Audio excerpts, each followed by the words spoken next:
Welcome to Vanguard, where humans aren't the underdogs. We're the endgame. Enjoy the journey. The Harmonious Dawn was not a warship, nor did it pretend to be. For 3,000 years, the Galactic Council had enjoyed such unbroken peace that the very concept of warship had become a historical curiosity, something studied by scholars, quietly pitied, and eventually dismissed as a relic of primitive eras. The Dawn was a simple patrol vessel, lightly armed, lightly shielded, and designed more for science and diplomacy than any form of conflict.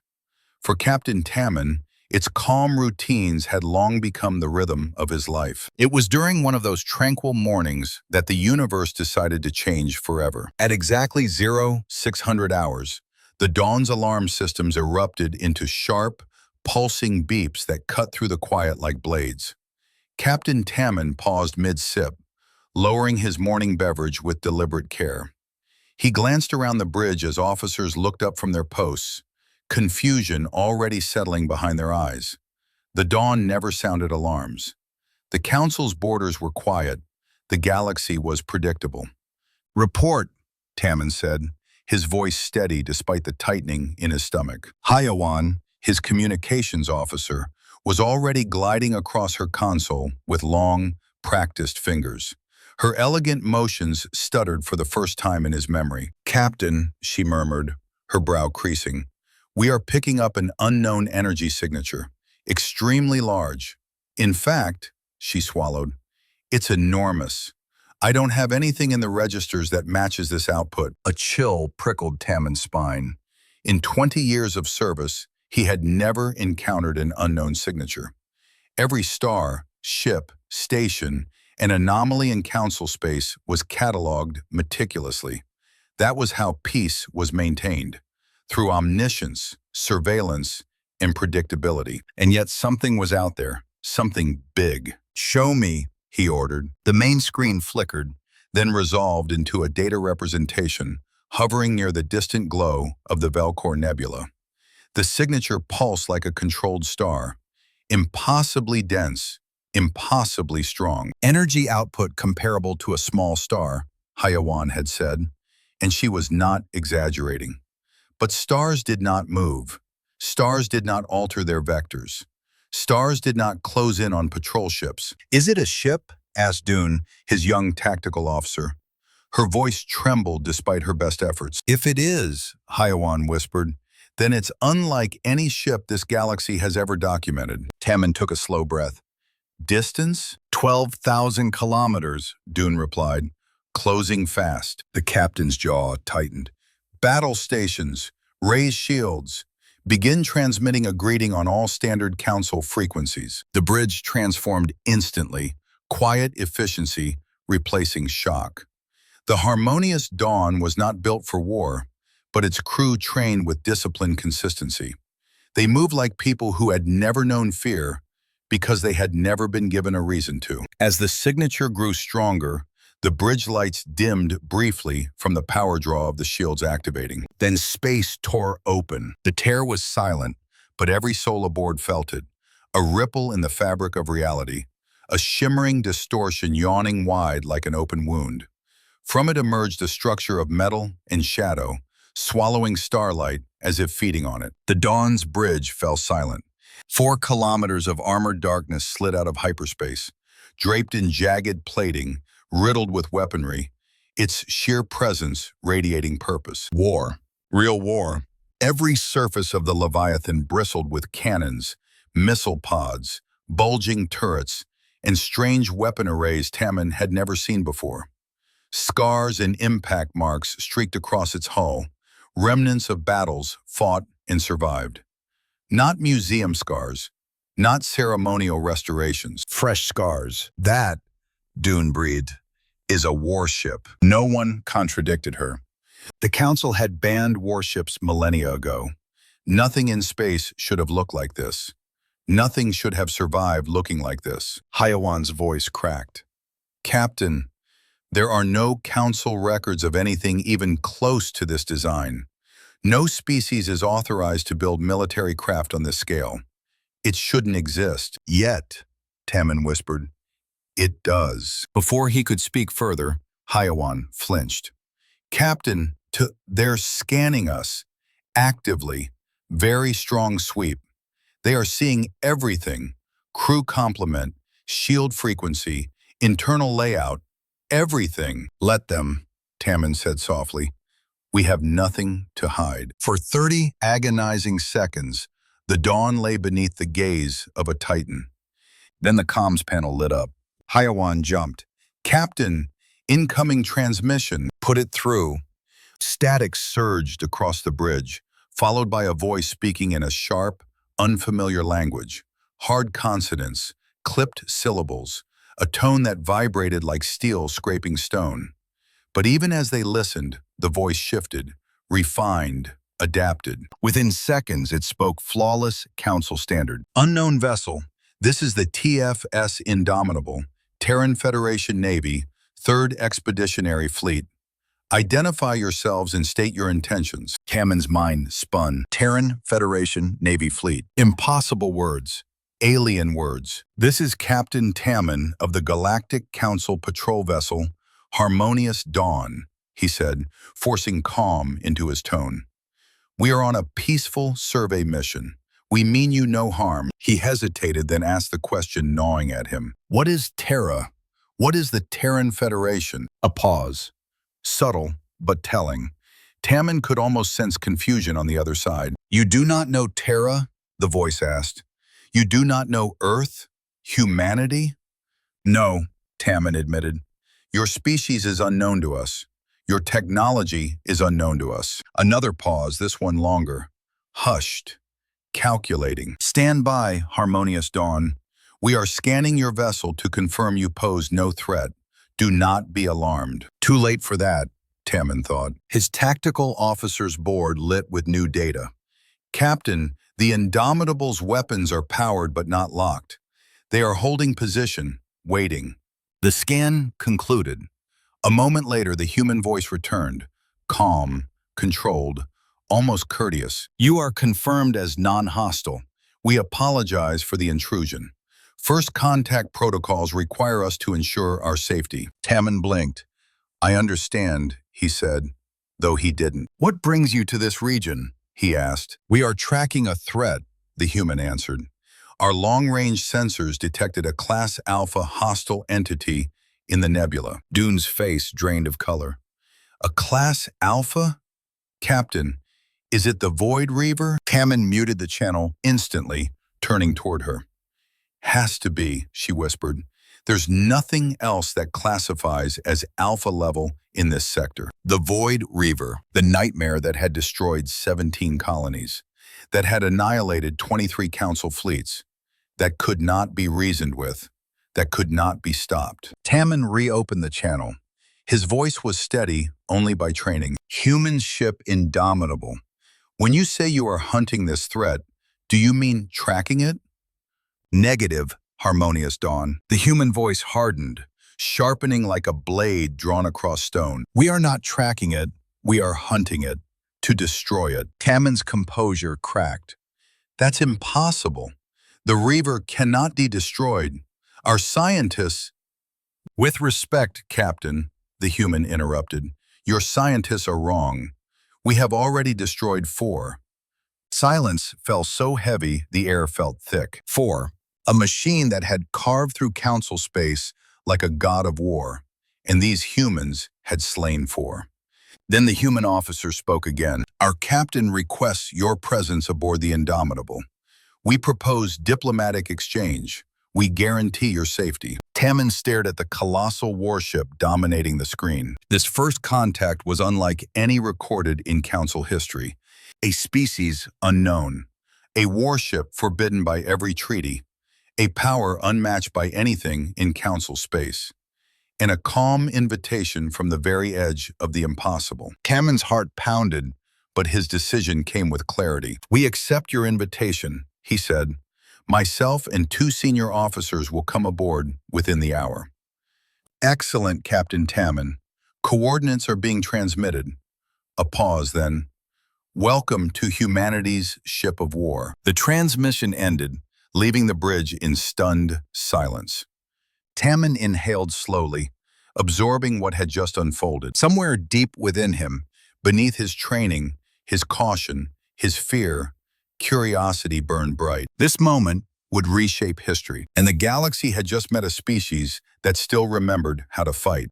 The shuttle bay of the Harmonious Dawn had never felt so small. Captain Tammin stood at the foot of the craft, staring through the open hangar doors toward the distant Titan that hung in space like a dark sun. The TFS Indomitable dominated the starfield, an impossible shape of brutal angles and layered armor, a fortress built not with the idea of peace, but with the stark, unflinching acceptance of war. It waited for them in utter stillness, weapons dormant yet unmistakably ready. Behind him, Hyawan ran through her final diagnostics, hands moving quickly, almost nervously. Kyung-Soo, his security officer and the closest thing the Dawn had to a military tactician, stood rigid and silent. The closer the shuttle brought them to the human warship, the more he resembled a statue sculpted out of controlled fear. The docking coordinates from the humans appeared on their displays exactly on schedule. Precise, mathematical, efficient. There was no flourish, no ceremony, no unnecessary courtesy, only clarity and readiness. Tammin settled into the pilot's seat, though his hands drifted over the controls with a subtle tremor. "Remember," he told his officers, "we are diplomats. Our mission is to learn, not to fear." Hyawan offered a weak smile. "Captain, I think we will be doing both." The shuttle disengaged from the Harmonious Dawn with a gentle shudder. The smaller vessel glided into the black void, dwarfed by the monstrosity ahead. As they approached, the Indomitable grew impossibly larger. What had looked enormous from afar became overwhelming up close. Plating thicker than any hull Tammin had seen, antenna arrays spanning dozens of meters, and along its sides, weapons so large they resembled city spires. Kyung-Soo broke his silence. "Those are point defense turrets," he murmured. "Rotary cannons. Some of those barrels can fire thousands of rounds per minute. I count 50. No, more." His voice tightened. "There are hundreds." Hyawan exhaled shakily. "A ship with hundreds of point defense guns? To fight what?" Tammin didn't answer, not because he lacked words, but because the truth was too enormous to articulate. Whatever humanity fought, it was something the Council had never dared to face. A voice crackled through their shuttle speakers, crisp and calm. "Harmonious Dawn shuttle, this is Indomitable hangar control. You are cleared for entry. Maintain vector and speed." The shuttle slid into the yawning hangar bay, an internal chamber so large it could have swallowed half the Dawn. Rows of smaller craft lined the walls, fighters with razor-like profiles, bombers heavy with munitions, drop ships that looked capable of carrying entire platoons. Everything was arranged with flawless precision. Hyawan whispered, "They have an entire fleet inside their ship." As they landed on the illuminated pad, Tammin felt the faint thrum of containment fields rising around them. Protective protocols, likely as old to the humans as peace was to the Council. The ramp lowered. Cool air swept in, tinged with a metallic scent that felt purposeful, not accidental. The three officers stepped out to a sight both familiar and alien. A reception detail waited, a formation of humans standing in disciplined rows. Their bodies were compact and muscular, their posture effortlessly martial. Their uniforms bore dark blue fabric lined with rank insignias and symbols Tammin couldn't interpret, but their stance alone told him everything. These were veterans, trained, hardened, ready. The human in front stepped forward, extending a hand. He was young, perhaps, but there was age in his eyes, depth, experience, a sharp intelligence honed through hardship. His voice was steady, warm yet commanding. "Captain Tammin, welcome aboard the TFS Indomitable. I am Captain Jung, commanding officer." Tammin had studied ancient greetings from primitive council species. The handshake was symbolic, showing an empty hand, offering peace, proving no weapon was held. He accepted the gesture carefully. Jung's grip was firm, controlled, respectful. "Thank you for receiving us," Tammin replied. "This is Communications Officer Hyawan and Security Officer Kyung-soo." More handshakes, more careful, polite warmth. But behind every human's polite expression lay a readiness Tammin had never sensed in any diplomat or officer of his own people. The humans around Captain Jung formed a protective formation without seeming to, an unconscious instinct born from centuries of conflict. "Please follow me," Jung said.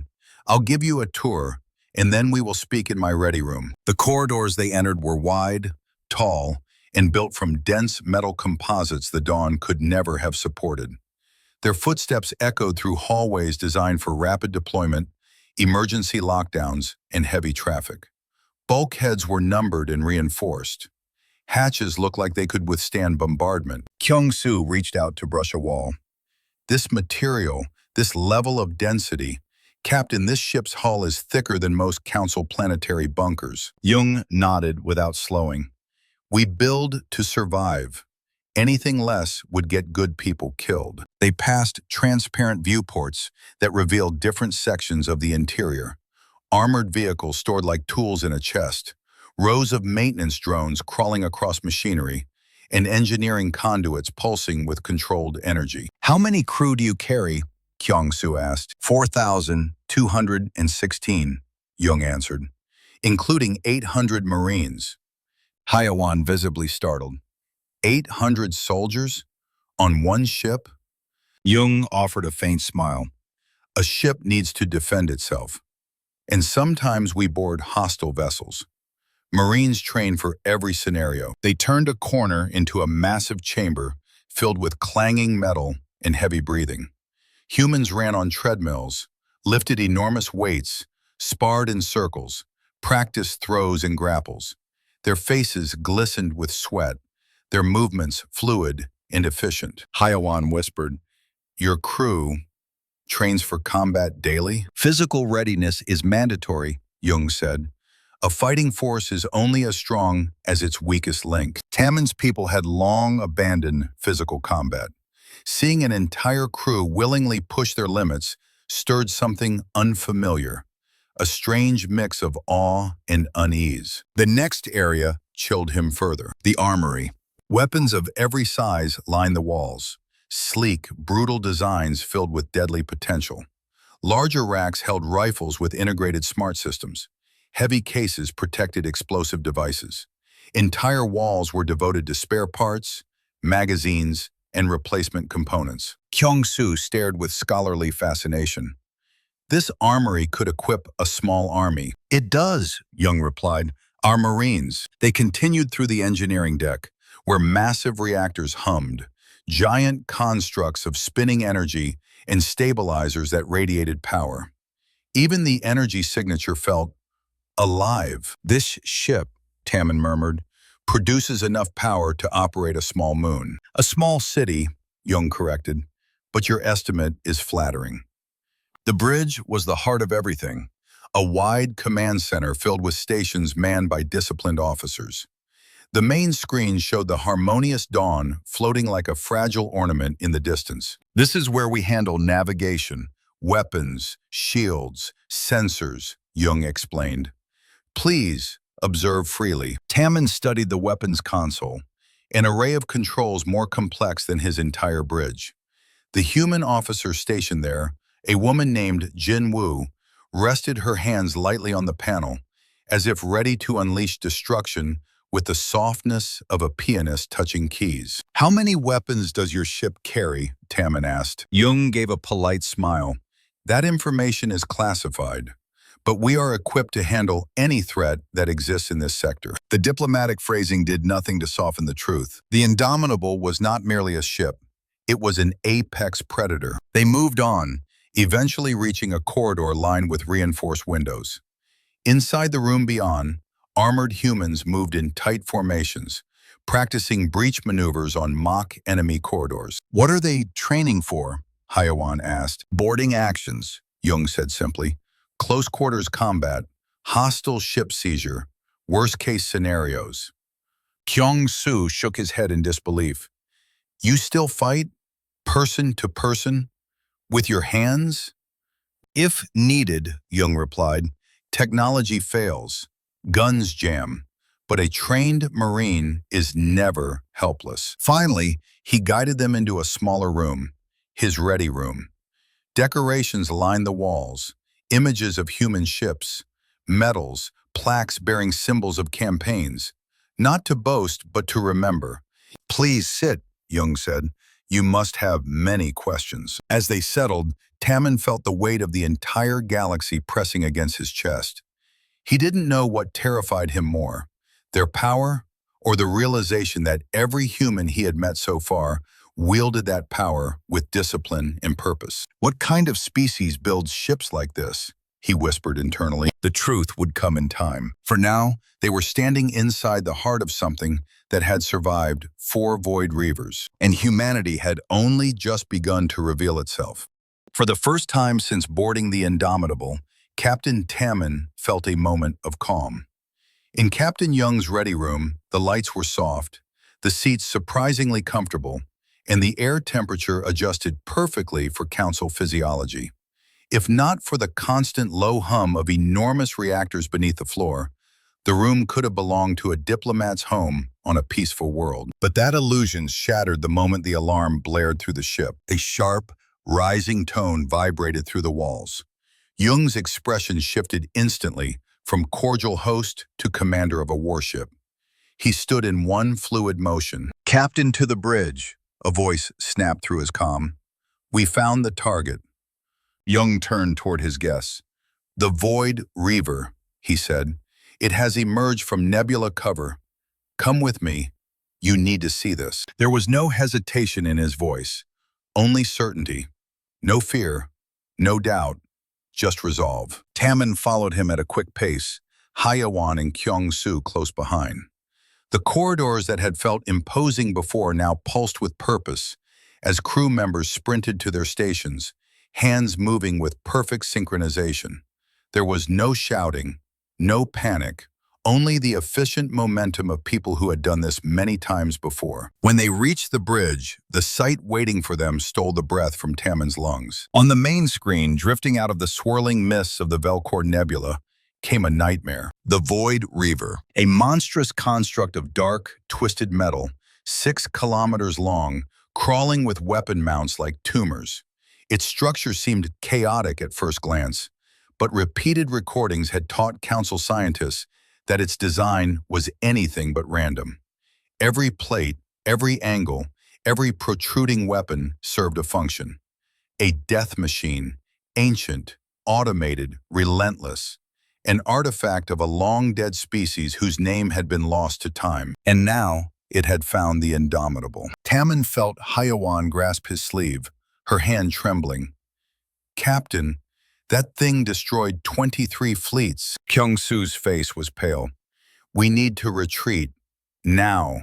No ship can face it alone. But Jung simply walked to his command chair and sat down with calm ease, as though preparing for a routine inspection. All hands, battle stations, he ordered. The bridge came alive. Weapons officers powered up railguns and plasma lances. Shield operators adjusted frequencies and reinforced vulnerable sectors.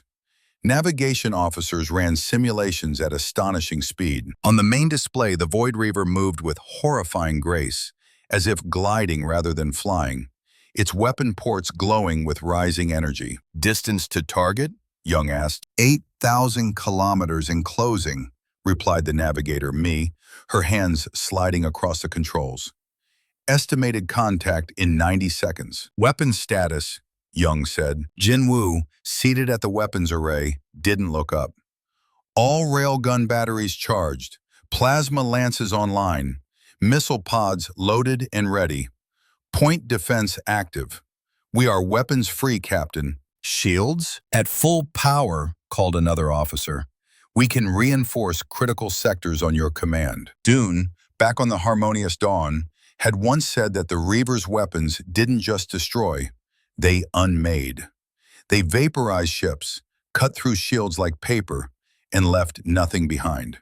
Tammen had witnessed the aftermath of those attacks more times than he wished to remember. Debris fields filled with dust and melted alloys. The Reaver's forward weapon arrays brightened. "It's powering weapons," Jinwoo said calmly. Multiple locks detected. Kammen's breath caught. This was it. Humans were about to die in front of him. The Void Reaver would obliterate them, as it had obliterated everyone else. "Let it," Jung replied. Mi's voice followed a second later. "Incoming fire!" The Void Reaver struck. Massive beams of energy lanced across space, white-hot lines that tore through vacuum at speeds that defied physics. Kammen opened his mouth in warning. The Indomitable moved. The impossibly massive ship rolled sharply, ventral plates flashing into view. The maneuver was so sudden, so crisp, so violent that Kammen felt the shock in his bones. Never had he imagined a vessel that size could move with such agility. The beams skimmed past the Indomitable, missing by mere meters. "Good flying, Mi," Jung said. The pilot's hands danced over the helm. "Adjusting vector, bringing us into attack position." More beams fired.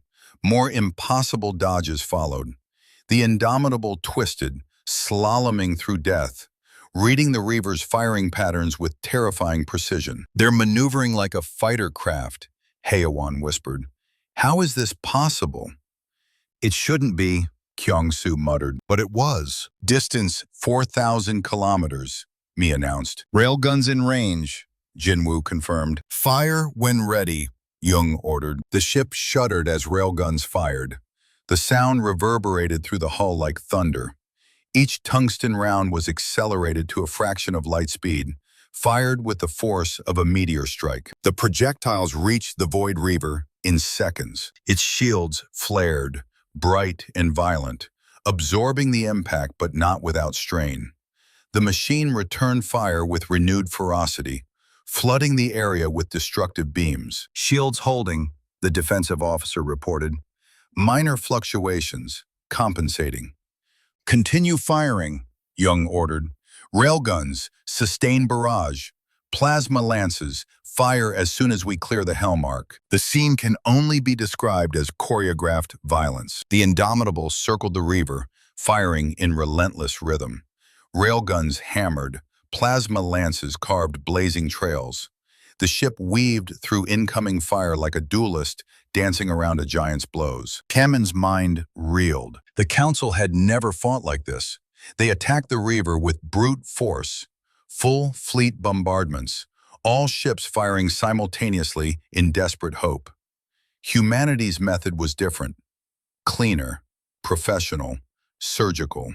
They weren't simply trying to kill the Reaver. They were hunting it. "Target shields down to 82%, reported Tactical Officer Sun Ho. "Weakest sector, port midsection. Recommending concentrated fire there." "Good catch. Jinwoo, focus all batteries on that point." Adjusting firing pattern. The Reaver launched drones, small, fast constructs that swarmed outward in clouds. "Point defense active," Jinwoo said. A chorus of rapid-fire cannons erupted. Streams of kinetic rounds sliced through the drone cloud, detonating machine after machine until the swarm fell apart like shredded fabric. Still, the Reaver advanced. Still, the Indomitable attacked. Minutes passed, longer than any Council ship had ever survived this close to the Reaver. "Target shields at 60%, Sun Ho called. "Holding steady, still dropping." "Prepare heavy missiles," Jung ordered. "We launch when shields fall." "Missiles loaded," Jinwoo confirmed, awaiting fire control. The Reaver tried everything: charge attacks, wide-spectrum beams, unpredictable firing patterns. But the Indomitable adapted, reinforced shields when needed, maneuvered when necessary, and never once broke the rhythm of its assault. "Target shields at 20%, Sun Ho said. Jung exhaled slowly. "All batteries, maximum rate of fire." The bridge vibrated as railguns, lances, and auxiliary weapons unleashed at full capability. Space between the ships became a maelstrom of light and destruction. "Shields collapsing," Sun Ho held his breath. "Shields down. Fire missiles," Jung commanded. Dozens of missiles erupted from the Indomitable's missile pods, streaking across the gap with burning precision. The Void Reaver attempted to intercept them, but the humans had launched too many, too fast. Impacts tore through the Reaver's hull, blasting open sections of ancient armor. Multiple breaches, Sun Ho reported. We're detecting the reactor core. It's exposed. Load antimatter torpedo, Jung said quietly. Tammon's blood froze. Antimatter weapons were theoretical, banned, dangerous beyond comprehension. Humans had them ready at hand. Torpedo loaded, Jinwoo said. Solution locked. Jung leaned forward, eyes fixed on the Reaver's exposed core. Fire. A single missile launched, a sleek, dark weapon smaller than the others, flying with eerie silence. The Void Reaver detected it. Systems flared to life. The torpedo moved like a streak of night, weaving as though guided by instinct or fate. It struck. For one heartbeat, nothing happened. Then the universe caught fire. Matter met antimatter in a brilliant eruption. A star born for an instant, burning with impossible intensity. The blast swallowed the Reaver from within, ripping through its internal structure, tearing ancient systems apart. Chunks of twisted metal hurled outward, glowing like shards of sun. Then silence. Absolute silence. Target destroyed, Sun Ho said quietly. All hostile signatures gone. A murmur of satisfaction rippled across the bridge. Not cheers, not triumph, but the calm approval of professionals completing their task. Jung stood, hands clasped behind his back. He turned toward Tammen. That, he said simply, is what humanity can do. Tammen could not speak. The Council had spent a decade fleeing from this monster. The humans had erased it in minutes. Hyawan found her voice first, thin and trembling. How many ships like this do you have? Jung offered a small, almost apologetic smile. The Indomitable is a heavy cruiser. We have 47 in this class, plus carriers, destroyers, dreadnoughts. Kyung-Soo whispered. Bigger than this? Much bigger. The bridge settled into normal operations, as though nothing extraordinary had happened. Officers exchanged reports. Damage was minimal, no casualties. The ship remained at 42% shield strength at its lowest point. The Reaver, the galaxy's greatest terror, was gone, and humanity simply prepared for what came next. Jung looked once more at the shattered remains on the screen. Officer Me, he said calmly, plot a new course. We move to rendezvous with the rest of our fleet. He glanced toward Tammen. Captain, welcome to the future of the galaxy. The debris of the Void Reaver drifted behind them like a graveyard of nightmares, slowly cooling into lifeless metal as the stars reclaimed the battlefield. The Indomitable, unshaken and composed, moved through space with the same quiet confidence it had displayed during the fight. But inside Captain Tammen, a tempest raged. A single ship had done what no Council fleet had achieved in a decade. The thought clung to him like cold mist, haunting every step he took as he followed Captain Jung away from the bridge, down the wide, iron-gray corridors, past the crew who returned to their routines with an unsettling sense of normalcy. Destroying an Alpha-class threat was simply another entry in their schedule. Jung led them to an officer's lounge to recover from the shock. The room felt strangely comfortable, polished metal, warm lighting, simple furniture designed for function, but crafted with a subtle aesthetic that Tammen had not expected from a species so focused on war. Please, sit, Jung said, signaling one of his officers. Prepare a meal for our guests. The human officer nodded and left without question. Tammen cleared his throat. Captain Jung, on behalf of the Galactic Council, I must say that what we witnessed, what you accomplished was impossible? Jung finished with a soft smile. Tammen exhaled shakily. Yes, that word seems appropriate. Jung sat across from them, posture relaxed but eyes sharp. Humanity has fought many things, Captain Tammen. The Reaver was not the first, and I doubt it will be the last. But we survive, because we must. The officer returned with trays of food, plates of steaming vegetables, roasted meats, breads, and small containers of fermented fruit. Hayawan leaned forward to inspect the meal, cautious yet fascinated. "It smells wonderful," she said. "The ingredients, you grow this yourselves?" "Our colonies maintain agricultural sectors," Jung replied. "Even in wartime, we grow, build, create. Humanity fights, yes, but we also live." Tammin tasted the food. Surprisingly flavorful, warm, grounding, oddly comforting after the violence he had just witnessed. They ate in silence for a moment, until Kyung-soo, ever the historian, cleared his throat. "Captain Jung," he said cautiously, "I have a question. If humanity can destroy the Void Reaver so effortlessly, then what kind of world do your people come from? What made you this way?" Jung exchanged a knowing glance with his officers. The others smiled faintly, as though sharing an inside joke. "It starts with where we were born," Jung replied. "Our homeworld, Terra, or Earth as we call it, is what we classify as a Class 9 death world." Tammin paused mid-chew. Death world. The term was used sparingly in council databases. Planets with extreme hazards, high gravity, apex predators, lethal flora, regions where simply existing meant constant risk. "Why did your species remain there?" Hayawan asked softly. "Why not leave for safer worlds?" Jung shrugged lightly. "It was our home, and we did not always have the means to leave. Humanity evolved under pressure, constant danger, unpredictable weather, predators larger than most council small craft. Our ancestors learned to adapt or die." Hana, the science officer who had joined them earlier, chuckled warmly. "If you think our ship is scary, you should see our thunderstorms. They can turn the surface into a maelstrom of lightning and hurricane-force winds. And that's just typical seasonal weather." Kyung-soo blinked. "That sounds horrifying." "Most humans would say it sounds like childhood," she replied with a grin. Tammin shook his head slowly. "Your people survived such conditions, and then carried that resilience to the stars." Jung nodded. "Once we reached space, we expected more danger. We were right.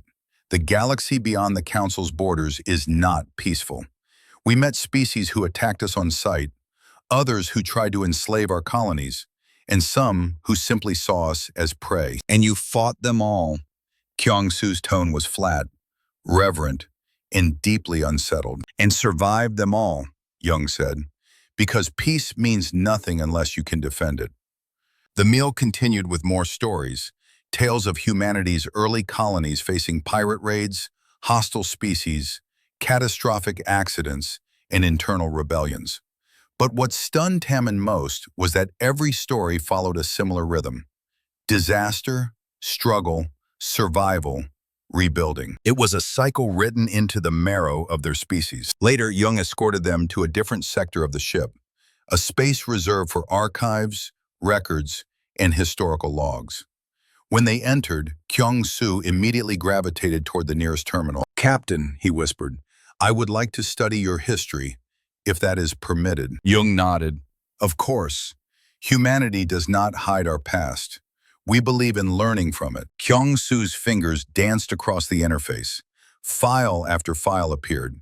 Maps, photographs, holograms, videos, wars, rebellions, battles fought in jungles, deserts, oceans, skies, space.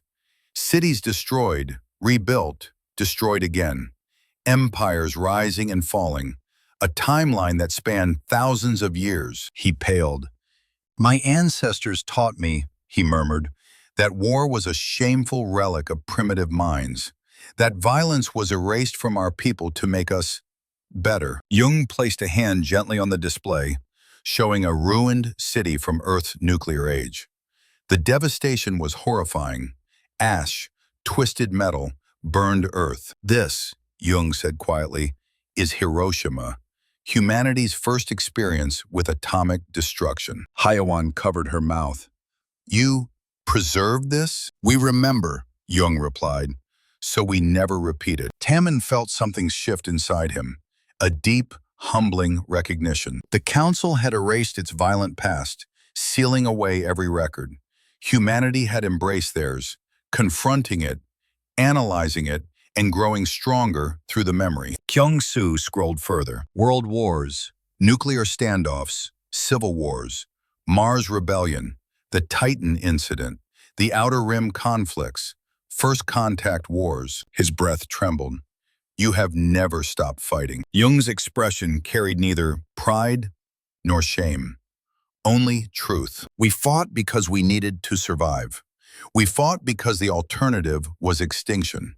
But every time we rebuild, we choose peace. We always choose peace. But we never forget the cost of losing it. Tammin sank into a nearby chair, overwhelmed. The council had spent centuries cultivating harmony through genetic modification and cultural suppression of aggression. They had removed conflict from their nature, and it had worked. For so long that war had become unimaginable, but it also left them defenseless, and humanity filled the vacuum. By the time the Indomitable rendezvoused with 3 more Terran Federation ships, sleek giants bristling with weapons, Tammin had grown numb to the shock. Each vessel dwarfed the harmonious dawn. Each moved with lethal grace. When the convoy entered jump space toward Earth, Tammin felt an odd sense of inevitability, as if his species had always been moving toward this moment, toward the revelation that the galaxy was far larger and far more dangerous than they had dared to believe. During the 2-week voyage, Tammin continued to observe the humans, their work ethic, their discipline, their casual discussions about tactical doctrines, even their culture, their music, art, literature, philosophy, carried undertones of struggle and resilience. Humans were not warmongers. They were survivors. On the 12th day, he stood with Jung on an observation deck. Stars stretched like glittering rivers beyond the transparent home. "Captain Jung," Tammin said, "there is one question that has lingered in my mind since the moment we met." Jung folded his arms, gazing out at the cosmic expanse. "Ask it." "Why do you fight?" Tammin asked softly. "Not how, not with what, but why? What drives you?" Jung remained silent for a long moment. Then he gestured toward the stars. "We fight," he said, "because there are 8 billion people on our homeworld who sleep peacefully at night. They laugh, they learn, they raise families, they dream. Most will never see the horrors that lurk beyond their sky, and they shouldn't have to." He turned, meeting Tammin's gaze. "We fight so they won't know what hunts in the dark. We fight so they don't have to. We carry the weight so they can carry hope." Tammin swallowed hard. Jung looked back at the stars. That is what it means to be human. Silence settled around them, but not emptiness. It felt full, resonant, like the closing of a great chord. And Tammin understood then, fully, deeply, why humanity had survived when so many species had vanished into extinction. They had never forgotten what it took. The Sol system unfolded before them like a tapestry of life and industry wrapped around a single blue jewel. As the Indomitable decelerated from jump space and the glow of jump distortion faded, Earth came into view. A vibrant sphere of swirling white clouds, deep oceans, and green continents shimmering under the light of its yellow sun. Tammin found himself speechless. He had seen countless worlds in his travels with the Council, but none radiated this strange, paradoxical blend of beauty and danger. It was as though the planet itself was both mother and beast, nurturing and lethal, welcoming yet unforgiving. Hyowan leaned toward the viewing pane, eyes wide. "It's alive," she whispered. "Truly alive." But it wasn't Earth alone that drew their awe. It was everything surrounding it. Ships, hundreds of them, patrol craft, heavy cruisers, carriers, destroyers, dozens of orbital defense platforms lined with heavy weaponry, docks bustling with activity, cargo shuttles, tugs, fighters, drones. Nothing in Council space resembled this. It was a civilization with one truth hammered into its bones: prepare for danger. "This is our home," Jung said. His tone carried a note of pride, but also a quiet, somber recognition. "Beautiful, isn't it?" "Beautiful," Tammin agreed. and terrifying. Jung's lips curled into a wry smile. That's Earth in a sentence. The Indomitable led the escort formation toward the planet. The other Terran ships maintained a respectful distance from the harmonious dawn, though their presence remained a reminder of the staggering power disparity between humanity and the Council. A communication alert chimed. HFY activated the console. A holographic projection flickered to life. Ambassador Yuno, the diplomat the Council had dispatched the moment Tammon's reports reached them. The ambassador's features were sharp, refined, eyes filled with a mixture of curiosity and deep unease. Captain Tammon, Yuno said, the Council has reviewed your transmissions. Your findings are profound and concerning. The Council fears humanity represents a strategic threat. Tammon straightened. Ambassador, with all due respect, humanity has shown us nothing but respect and restraint. The Void Reaver was destroyed because of them. Yuno's lips thinned. And that is precisely why the Council is concerned. A species with this level of power could decide, at any moment, that we are unnecessary to their interests. Tammon wanted to argue, but the transmission ended as abruptly as it had begun. HFY exhaled slowly.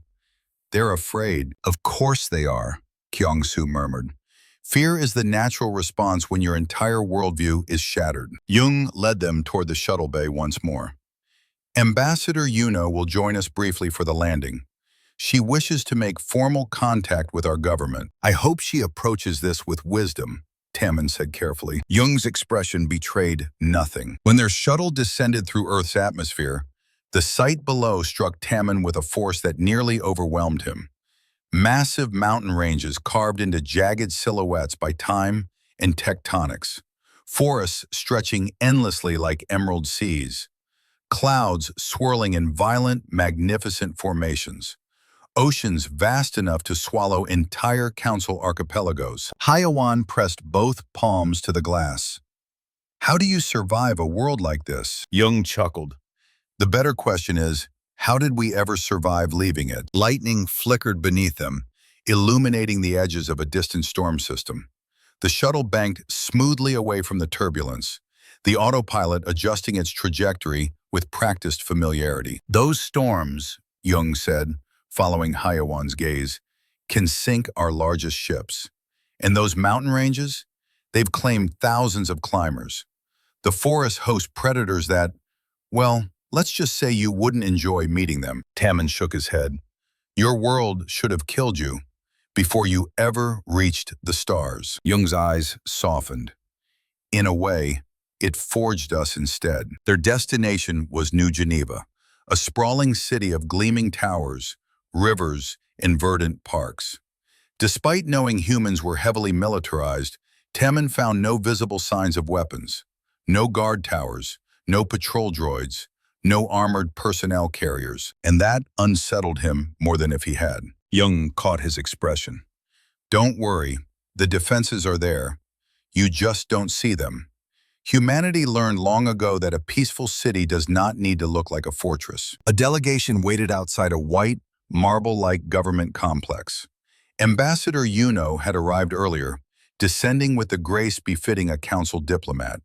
She stood at the forefront of the delegation, expression tightly controlled, eyes scanning every human present. Captain Jung approached her calmly. Ambassador Yuno, welcome to Earth. Yuno bowed slightly. Thank you, Captain Jung. The Council appreciates your hospitality. Her tone was courteous, but guarded. Jung gestured toward the building. President Yoonji is ready to receive you. Inside the complex, hallways stretched wide and luminous, decorated with art from across human history. Paintings depicting both serene landscapes and violent battles. Sculptures representing unity, triumph, struggle. Murals of fleets soaring through the stars. Yuno paused often, studying the artwork with conflicting emotions. These images, she said to Jung, display equal parts hope and brutality. Jung inclined his head. Both are part of who we are. The group entered a spacious office framed by panoramic windows. President Yoonji, a middle-aged woman with composed dignity and warm eyes, rose from her desk to greet them. "Ambassador Yuno," she said, offering a hand. "Welcome to Earth. I hope your journey was pleasant." Yuno accepted the handshake after a slight hesitation. "Enlightening, Madam President." They all took their seats. "Captain Tammon's reports have been illuminating," Yuno began. "Your species is powerful, highly militarized, and capable of destroying threats that we believed unstoppable." President Yunji folded her hands. "Those threats exist whether we are ready or not. Our choice was simple: learn to face them or die." Yuno's eyes narrowed slightly. "With such power, how do we know humanity will not become the threat?" Yunji smiled gently. "What could we gain by conquering peaceful species? More enemies? Endless wars? Humanity has already learned that victory means nothing when it births hatred." She stood and walked toward the window, gazing out at the vibrant city below. "When the Void Reaver entered your space, the Council evacuated and hoped it would move on. In the time you spent hoping, millions died. Hope is not a strategy, and diplomacy does not matter to a machine built to destroy." Her voice softened. "You asked why you should trust us. Let me ask you something, Ambassador. When your colonies burned, where was the Council's military?" Yuno flinched subtly. "We no longer maintain a military." "And yet," Yunji replied, "you live in a galaxy that does." The next day, the Council delegation toured Earth more extensively. Schools with children learning history, science, art, and yes, military strategy. Research centers designing ships, medicine, terraforming systems. Cultural centers filled with music, dance, poetry. Everywhere they looked, humanity displayed the duality that defined them. Artists who trained like soldiers, scientists who knew survival tactics, civilians who understood the weight of their own history. Finally, Tammon made a request: to visit the Museum of Human Conflict. The museum was vast, a monument not to glory, but to memory. Exhibits chronicled every major human conflict, weapons ranging from stone axes to plasma rifles, maps of ancient battlefields, scorched armor from nuclear war, letters written by soldiers in their final hours. Yuno stepped before an image depicting the aftermath of a bombed city: gray rubble, twisted steel, a child's toy half buried in ash. "Why show this?" she whispered. Their human guide, a historian named Sang Min, answered softly. "Because Kyung-Soo moved to a display showing the first alien contact war." He read in silence, then turned to Tammon. "They were attacked. Every time. Every species they met tried to destroy them." Tammon nodded slowly. "And so they became strong enough to survive." That evening, President Yunji invited the Council delegation to a formal dinner. The table was elegant, the food exquisite, the conversation warm. But eventually the heart of the matter returned. Humanity, Yunji said, would like to join the Galactic Council. Yuno froze. "Join?" Yuno stared at her. "And what stops you from turning that shield into a sword?" "Nothing," Yunji admitted, "except our word, except our history, except the fact that if we wanted to conquer you, we would not ask for membership." Yuno swallowed. "I must contact the Council. This decision affects the entire galaxy." Over the following week, debate erupted within the Council delegation. Fear clashed with hope, paranoia with pragmatism. The vote was tight, narrower than Tammon expected. Humanity's proposal was accepted, and the galaxy shifted forever. 6 months after the Council's historic vote, Captain Tammon stood once again on the bridge of the TFS Indomitable. But this time, he was not a visitor, not a guest, and certainly not an observer trembling in the presence of a human war machine. He was a liaison officer, officially stationed on the Indomitable by order of the Galactic Council, and for the first time in his life, he felt like he was exactly where he belonged. The bridge hummed with familiar energy. Officers moved with crisp precision, each task performed with the confidence of those who trusted both themselves and the people beside them. Screens flickered with long-range scans, communications logs, and tactical overlays. The massive reactors beneath the hull thrummed like the heartbeat of a giant. Tammin inhaled deeply. Even now, after months aboard, he still felt a shiver of awe every time he stepped into this room. He had served the Council all his life, but never had he witnessed such unity of purpose, such focus, such readiness. Captain Young entered from his office, fastening the front of his uniform coat. "Good morning, Captain Tammin," he said. "Or is it afternoon for your circadian cycle?" Tammin smiled faintly. "I've adjusted. Humans work long hours." "Humans live long days," Young corrected with a hint of humor. "There's too much to do to sleep as much as we'd like." The bridge crew straightened as Young approached his command chair. "Status report." "Me," the navigator responded instantly. "Patrol route complete for sectors C12 through C15. No hostile activity detected. Long-range scans show minor pirate movements near the Perelian expanse, but local carriers are responding." "Good," Young said. Tammin stepped closer, tapping a series of icons on the liaison panel the humans had installed for him. "Council reports confirm civilian lanes are safer than they've been in centuries. Some outer colonies report they're sleeping through the night again." Young's expression softened. "That's good to hear. People should sleep. That's the point." Tammin nodded slowly. "Your presence has changed everything." When the Council accepted humanity's proposal, the political shockwave had been immediate. Some worlds celebrated, others protested. Many feared that accepting help from a species so powerful would lead to dependency, or worse, quiet conquest. But then the human fleets deployed. Dozens of heavy cruisers, carriers filled with fighters, destroyers equipped with advanced scanning suites, dreadnoughts whose names alone made hardened Council veterans uneasy. They began patrolling, not as conquerors, not as overseers, but as guardians. By the end of the first month, pirate activity had dropped by 80%. Rogue raiders who preyed on agricultural worlds fled the moment a Terran transponder appeared in the region. Smuggling rings dissolved. Criminal factions surrendered.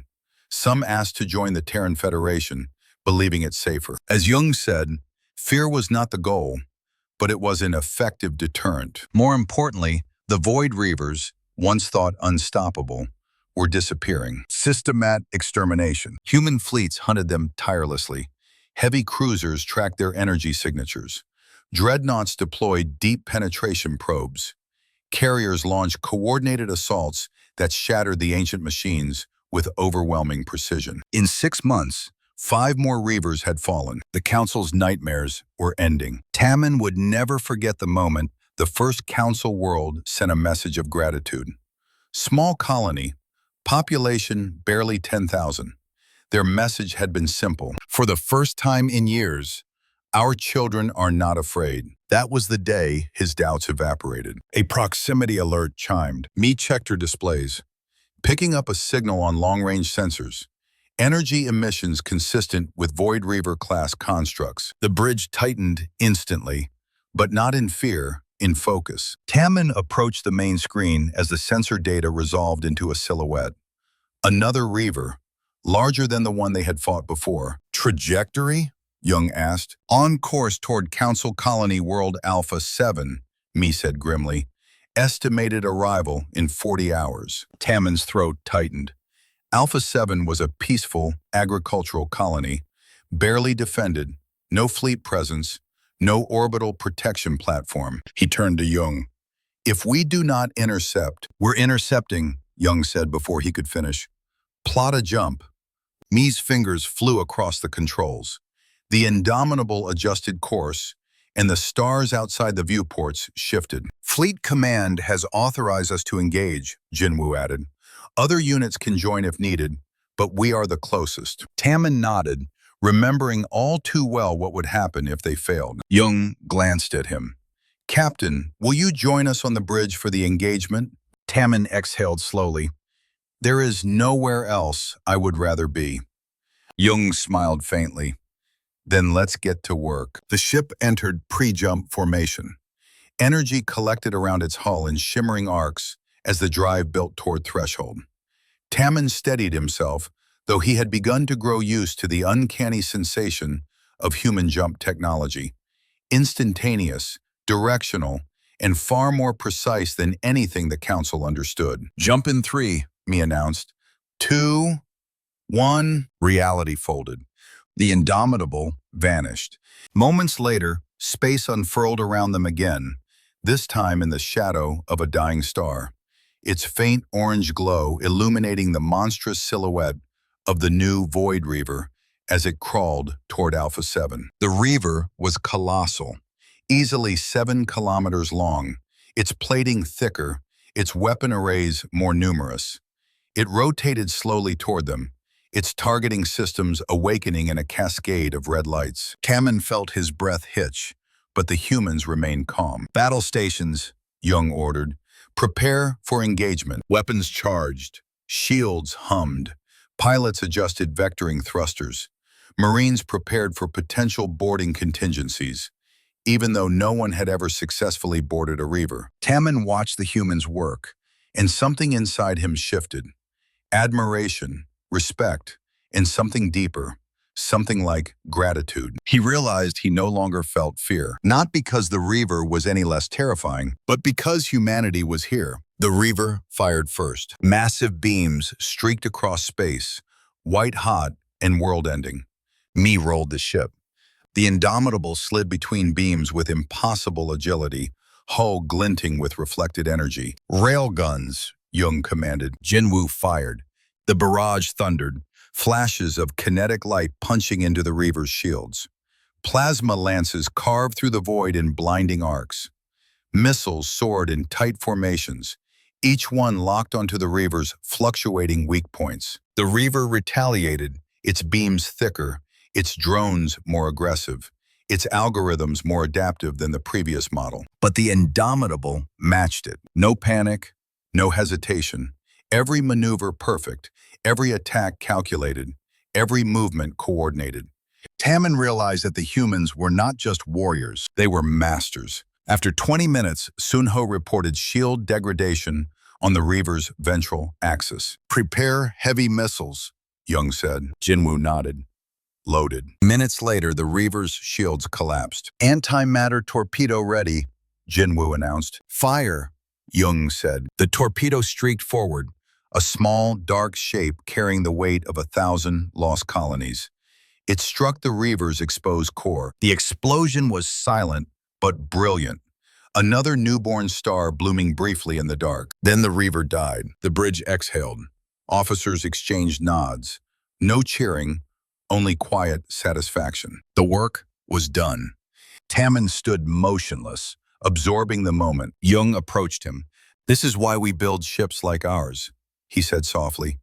"Not for conquest, for protection." Tammin turned toward him, voice thick. "I understand that now. Truly." Jung nodded. "Good. The galaxy needs people who understand." The Indomitable set a course back toward Council space. As they returned to patrol formation, Tammin felt something he had never expected to feel aboard a warship. Peace. Real peace. Not the fragile, naive calm the Council had cultivated, but a deeper peace, the kind forged by those willing to stand between civilization and annihilation.